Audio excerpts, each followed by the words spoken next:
Yannick Borel lancé dans sa compétition, prêt à en découdre. Ouais, c'est bien, j'aime bien le voir comme ça en mode rouleau compresseur là. Quand il sent qu'il y a la place, il fait pas dans le détail. Et en face, Luca Malcotti qui a gagné la première Coupe du Monde de la saison chez lui à Berne. Donc maintenant, on va voir s'il arrive à s'exporter un peu maintenant à l'étranger, car il a une suite de saison un peu moins de performante, mais ça reste un client.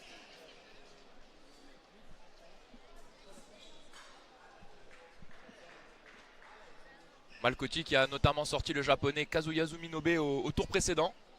Ouais, bon client hein, Minobe. Hein. Allez, la première attaque de Malcotti qui touche. Ouais, Yannick sent qu'il y a plus de solidité en face. Il sent moins l'ouverture pour aller bousculer son adversaire. C'est beaucoup plus solide. On va rentrer dans quelque chose de plus posé. Les touches risquent de durer un peu plus longtemps. Ah, c'est bien, il se rattrape bien là-dessus. Ça, il sait faire. Quand il va fort vers l'avant comme ça, il sait toujours où sa pointe est. Et elle finit souvent sur l'adversaire. Yannick, c'est quand même un certain alliage de puissance et d'allonge. Ouais, après ces dernières années, on l'a vu développer d'autres éventails stratégiques et tactiques. On l'a vu s'essayer beaucoup plus à la défense, à placer sa pointe. Là où avant, il décrochait tout sur son passage. Il ajoute des cordes à son arc. Et voilà, et on le voit. On le voit avec cette magnifique contre-attaque. C'est devenu, on peut le dire maintenant, un tireur très complet. Absolument.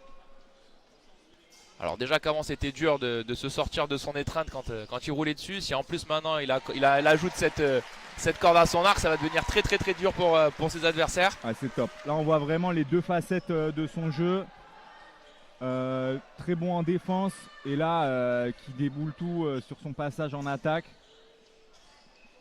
Et en plus le fait qu'il soit complet maintenant comme ça me ramène de l'incertitude dans son jeu et c'est dur de le lire, savoir dans quel mode il va être.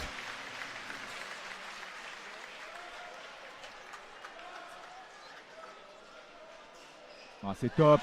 Il lui refait le coup de le faire partir. L'autre se développe, allonge son bras, mais en fait il tombe dans le vide. Et là après c'est à Yannick d'aller placer sa pointe. Et puis il utilise sa taille aussi, il est plus grand que son adversaire.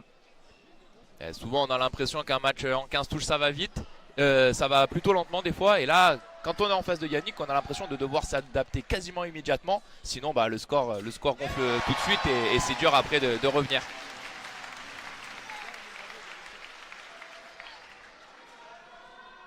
Donc Malcotti qui a quand même mis une touche qui revient un peu dans le match.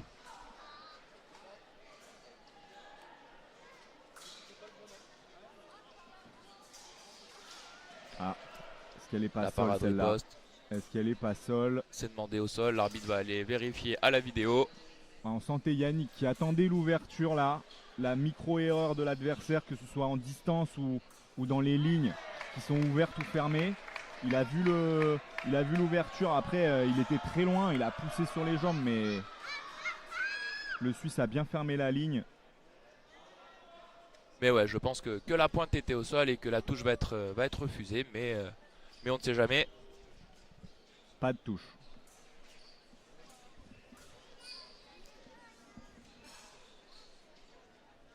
Et aussi ce qui est frappant chez Yannick, c'est quand même sa sérénité.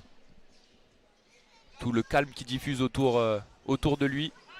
Ouais, c'est ce qui fait de lui aussi un super compagnon en mode par équipe. On peut se reposer sur ses larges épaules. La pression, lui, il la prend et ça lui fait rien.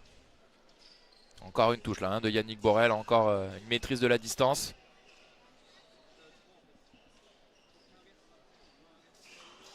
Ah, belle attaque du Suisse. Ouais, il a le droit d'en mettre aussi. Hein. Et là, il fait une belle attaque. Il surprend bien Yannick. Son maître d'armes demande à Yannick de lever la main. Un peu plus la main pour passer au-dessus de celle du Suisse pour pouvoir le contrer.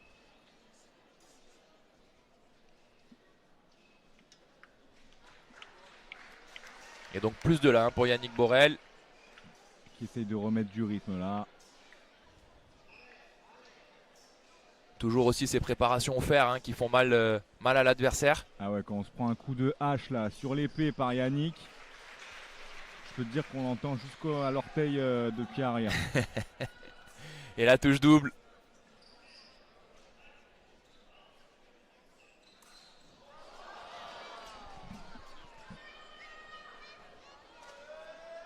Malcotti qui fait mine de vouloir attendre la pause. Mais ce n'est pas de l'avis de Yannick. Ouais, il n'y a pas de raison. Il y a encore 20 secondes. Il peut y aller. Il peut déclencher une erreur. Voilà, toujours ses préparations. On Allez. entend les lames claquer. Voilà, et la C'est touche. bien, c'est top. Il le scotche au fond. Et une fois qu'il est coincé, il conclut le point. Voilà, hein, par exemple, dans l'état d'esprit, le Suisse qui voulait arrêter, Yannick Conquérant, et qui est payé avec cette touche à quelques secondes de la pause. Et on revient à la pause avec donc un +3 pour le Français. Ouais, c'est top. Côté piste rouge, Romain Cannon est mené d'une touche 5-4. Face au redoutable israélien Yuval Shalom Freilich, vainqueur du Grand Prix de Doha cette année et qui a obtenu sa qualification aux Jeux Olympiques par le classement mondial en individuel. Donc il a déjà battu Romain cette année.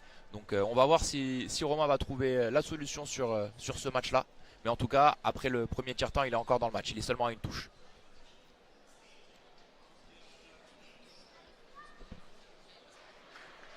Voilà, Yannick qui est avec le maître Frédéric Chotin prépare la suite du match.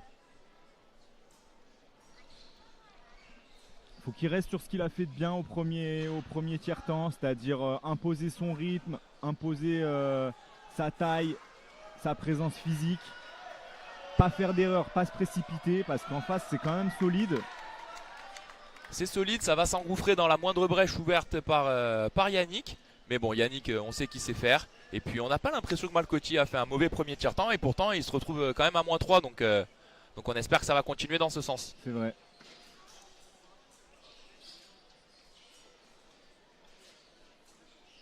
Voilà, les deux tireurs un peu neutres en milieu de piste. Ouais, qui décide de remettre un petit round d'observation là. Savoir qui va reprendre les risques. Voilà, Yannick qui laisse quand même faire à son adversaire le boulot maintenant qu'il est devant, qu'il a fait le sien. Ah, c'est top. Quand il ne devient pas passif et qu'il reste bien comme ça, à faire déclencher, à être créatif. Ah, c'est dur d'aller le chercher hein, quand il déploie ses jambes vers l'arrière pour aller trouver la cible. Ça demande un sacré effort. Voilà, le combat en milieu de piste et la touche double. Ouais, c'est bien rattrapé. Toujours +3 pour le Français. Ah, c'est des touches qu'il faut mettre. C'est des touches où il y a une grosse partie mentale qui se joue dessus. On se retrouve très proche de l'adversaire. C'est là où vraiment le mot combat prend tout son sens. Ouais, il faut se glisser dans des petits espaces, trouver des angles avec son bras, son épée. Et tout ça dans un quart de seconde. C'est des automatismes hein, qu'on travaille à l'entraînement. Et voilà la contre-attaque, l'erreur du Suisse qui attaque au pied en milieu de piste.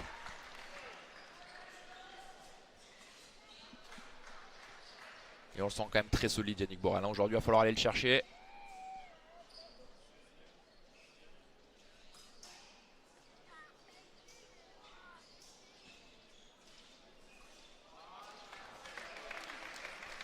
Ah, la belle attaque du Suisse. Ouais, qui le surprend bien parce qu'il fait un premier jet d'attaque qu'il arrive à stopper. Je pense que Yannick s'attend pas à ce qu'il redémarre derrière. Malcotti a fait une Borel, on peut dire. Très beau travail de jambe du Suisse qui arrive à stopper sa première attaque pour repartir. C'est une très belle touche.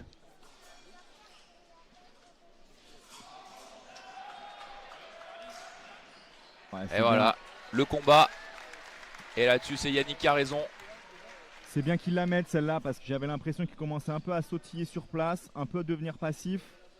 Mais s'il est toujours là dans le combat rapproché, c'est bon signe. À côté, on entend la salle qui donne de la voix pour soutenir Romain Cannon qui est mené 9-6 sur la piste rouge. On entend la salle qui scande son nom et pense dans ce temps-là, Yannick Borel qui déroule et qui mène 12 touches à 8. Ouais, c'est bien là, il récite bien la partition. En défense, le Suisse qui n'arrive pas du tout en fait à le déboussoler, à le dérégler. Voilà, on voit même le Suisse qui tente un peu des coups avec une attitude un peu originale pour justement peut-être essayer de faire sortir Yannick de son match et de sa partition. Et voilà. Et ça fonctionne un peu, on peut dire, parce que là, voilà, c'est une attaque peut-être un peu forcée de Yannick. Ouais, tous les coups sont bons, hein.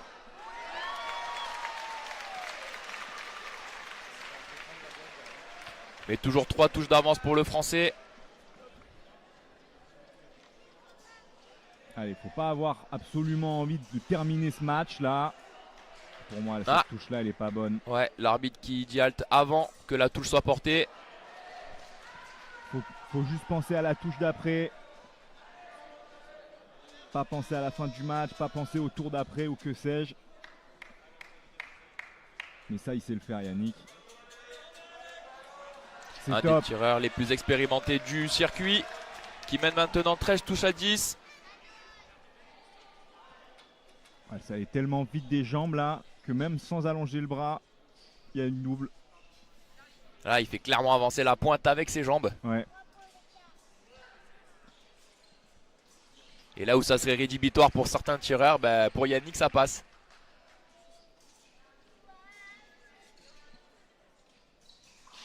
L'attaque de Yannick, je pense qu'elle touche au sol. Ah. Le Suisse demande au sol. C'est vrai que moi je vois la pointe se balader vers le bas. Ils vont aller checker ça à la vidéo, je pense. Voilà, le Suisse qui demande la vidéo. Le Suisse donnera pas la touche. C'est vrai que la pointe de Yannick était plutôt basse. Ouais, en zone basse. Après, c'est toujours une zone de flou. Est-ce que ça touche la piste qui peut parfois avoir des petits défauts d'isolation ou le tapis bleu à côté? Ou alors est-ce que ça raccroche un bout de tibia, un bout de chaussette, un bout de chaussure? Ouais, parfois c'est très léger, hein. Les épées c'est réglé vraiment très finement, donc parfois il y a certaines touches assez légères qu'on peut presque ne pas sentir ou ne pas avoir envie de les sentir au choix. Exactement. Et là c'est l'arbitre qui va nous dire où la pointe a terminé.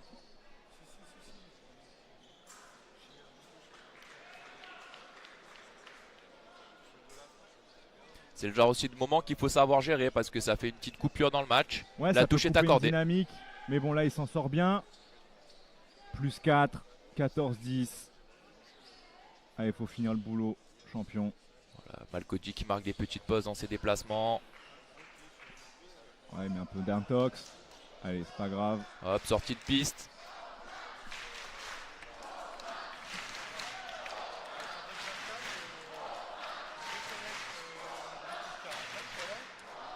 Voilà, Yannick qui presse le Suisse. L'attaque du Suisse. Et voilà, la conclusion du match par Yannick Borel. Très calme, très serein. En patron. En patron, c'est le mot. Maîtrise totale. Il sert juste le point.